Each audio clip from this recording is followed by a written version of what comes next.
Today is June 20. We're going home in our home in Manila. Bye, Siargao.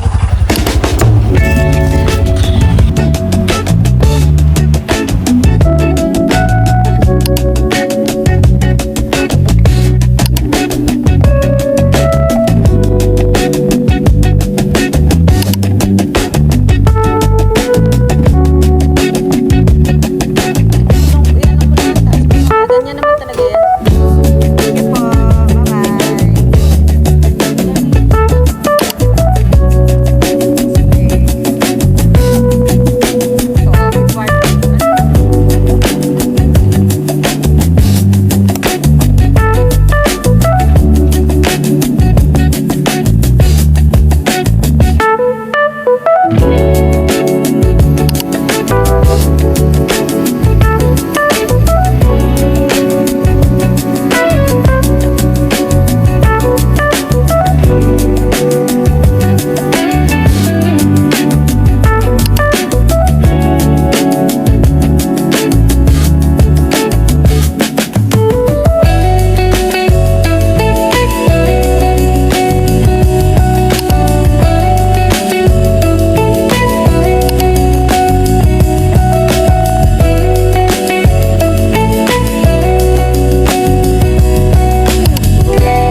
Hi guys, so nakabili na kami ng damit. So sa Metro pa kami nakabili ng damit. Tapos yung siningil sa amin ng tricycle is 200 pesos. Buti na lang meron doon kasi sa Save More wala. So napilitan na lang din kaming magbili kasi sayang mamaya pang alas 10 yung namin, yung flight. So nabili na kami nito, tapos bihis na lang din kami. So yung bayad namin dito is sa amin is 2,000. Then yung 1,300 per head yun ha. So sa adult 2,000, day use lang yun ha. 2,000 and then yung 1,300 is consumable siya. Yung 1,300 na yun guys, pwede kayong kumain dun sa may parang nila, buffet nila. Unlimited na yun, but pag 2 PM is sarado na. So ang mangyayari na lang sa kinainan namin dito, pwede kami mag-order ng worth 1,000 pesos a la carte dito sa restaurant na to. So mamaya, I think mamaya kakainin na gagamitin namin yun for dinner bago kami mag-flight mamaya. Kasi mamayang, I think mamayang 8 aalis na rin kami. Kasi alas 10 yung namin, yung flight mamaya. So sayang din kasi ang ganda dito dahil hindi namin in-expect na sobrang ganda pala dito. Tapos yung beachfront, tapos ang daming pool. Ang ganda ng pool nila. Mas maganda pa to sa mga sikat na ko sa Manila. Sobrang ganda dito. Ito yung mga nakikita ko dito sa sa Facebook. So yun lang, nanghinayang kami kasi hindi nasabi sa amin na consumable pala yung food. Edi sana in-access na lang namin yung binayad namin dito. Kasi nakamagkano kami dito? Nasa 2,000 din yun. So parang isang tao na yun sa amin. Pero okay lang kasi biglaan lang din at hindi naman namin in-expect na ganun at walang nag-explain sa amin. But so far okay naman. Iniwan lang namin yung gamit namin dito kasi dyan mamaya, maliligo kami mamaya dyan. Sobrang linaw niyan guys, ang ganda niyan. Parang Zambales yung atake niya. Tapos ang daming mga activities doon, kung makikita nyo, ang daming nagpa-paragliding, ayan. Kung makikita nyo yun guys. Ayan oh, di ba? Oh, ang dami. Di ba? Kung hindi lang kami short sa time talaga, ang sarap mag-stay dito sa Cebu. Next time, babalik kami dito. Pupuntahan namin yung Bohol.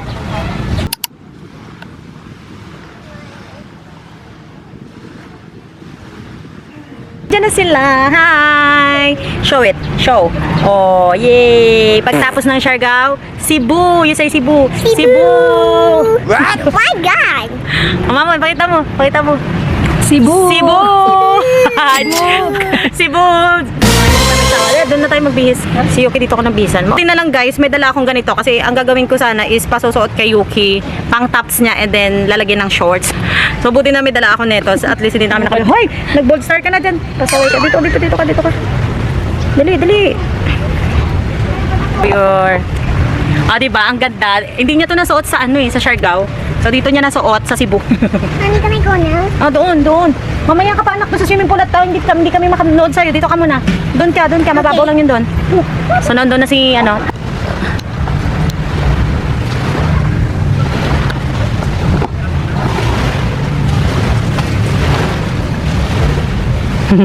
nagkaroon na ng kalaro. So meron na siyang kalaro. Ayan. Meron na siyang playmate.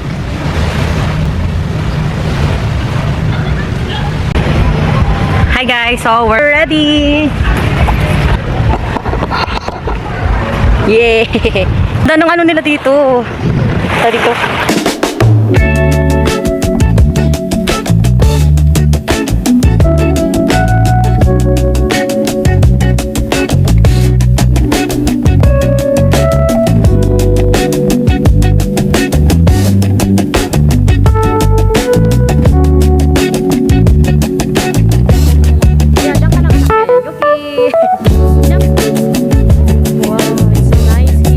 Welcome to Cebu, Tambulin! Tama ba tambulin ng tambulin? Tambulin mo na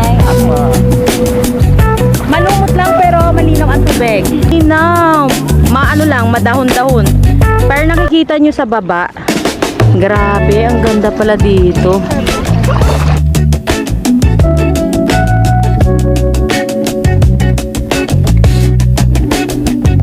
Welcome to Cebu, Tambulin!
nagkakamali akong nagawa dito sa Tambuli kasi doon sa bridge guys, nag-picture kami kanina and nag-video kasi nga syempre ang ganda ng view nila.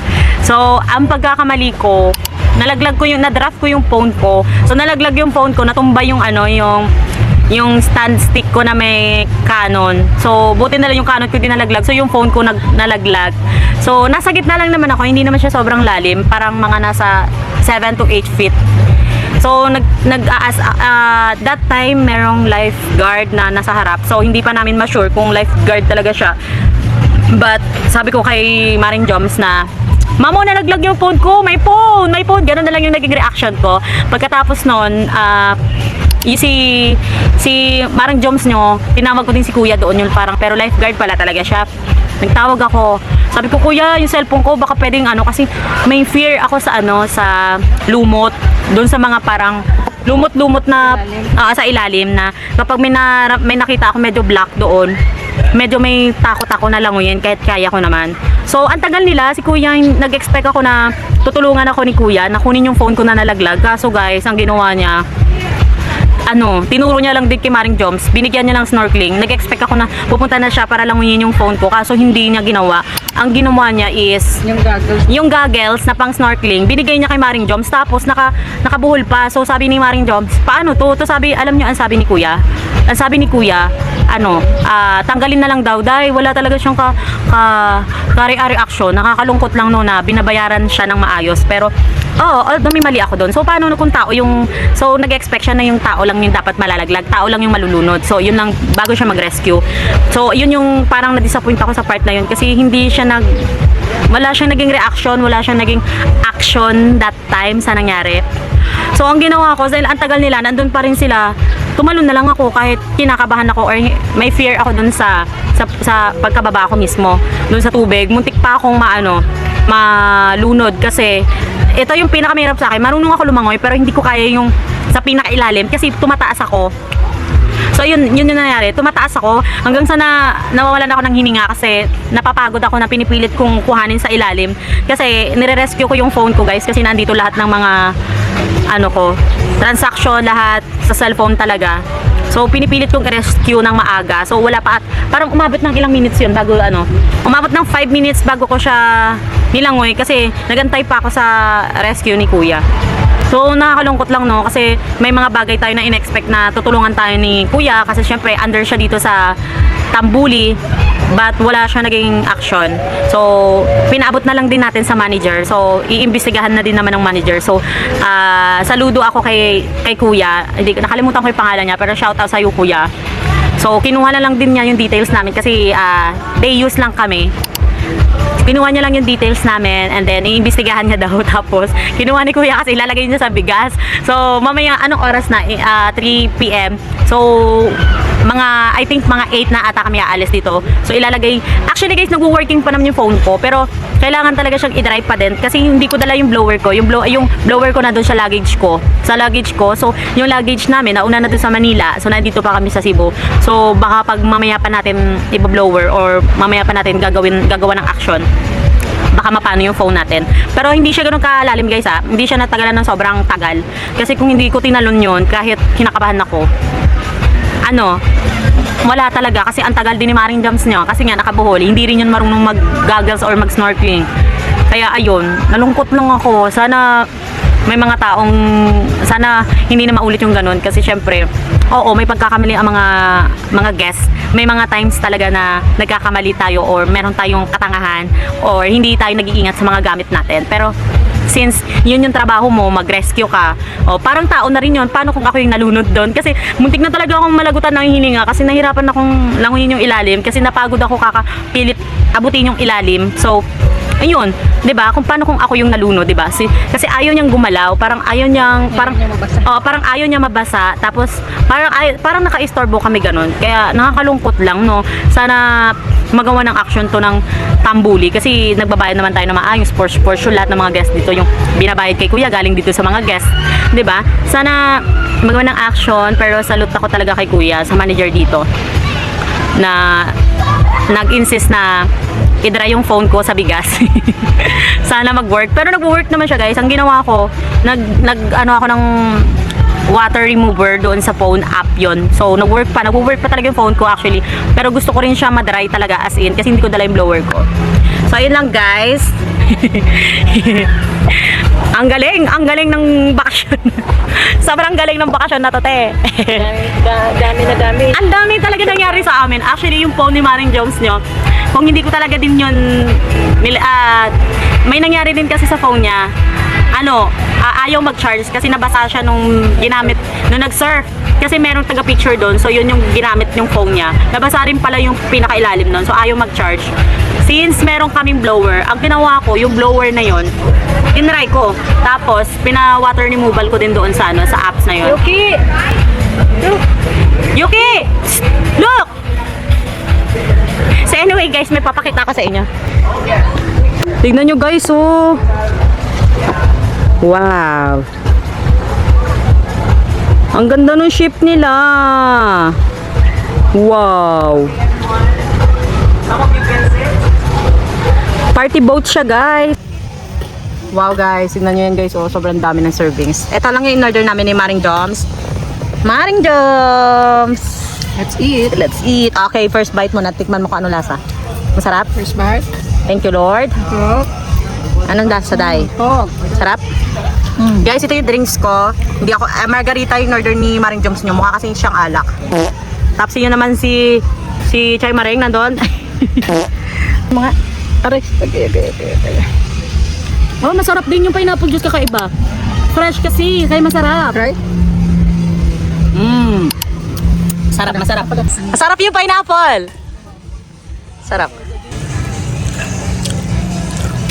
I remember that song. Really?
Birthday niyo ba?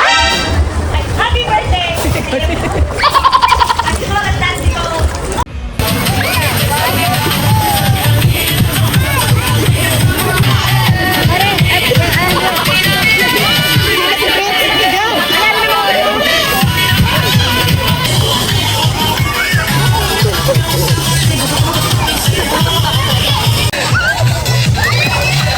Ano? I'm a sexy mama. Sa puma.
Guys, sunog na yung noo ko.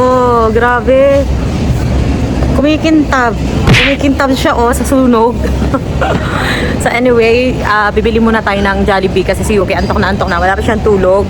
So, nagre-request siya ng wala siyang kain kanina kasi nagmamadali kami kumain. Kasi nanonood siya nung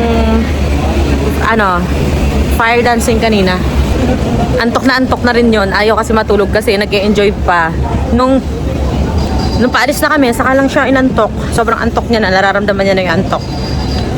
Noong una, gusto niya ng tinapay. Ngayon, sabi ko baka gusto mo pang kumain. Nakita yung Jollibee, rice and chicken and gravy daw. Hey guys, nandito na kami sa may airport. Waiting na lang kami ng boarding namin. Time check is 9:11 p.m. Yung action cam ko dahil pa din, shigpay pa din. Pero itong cellphone kong nalunod na to kanina sa dagat pero buhay pa siya. Ay, Diyos ko, grabe. Nakasurvive pa to pero yung action ko. Hindi mo alam mamaya. Hindi.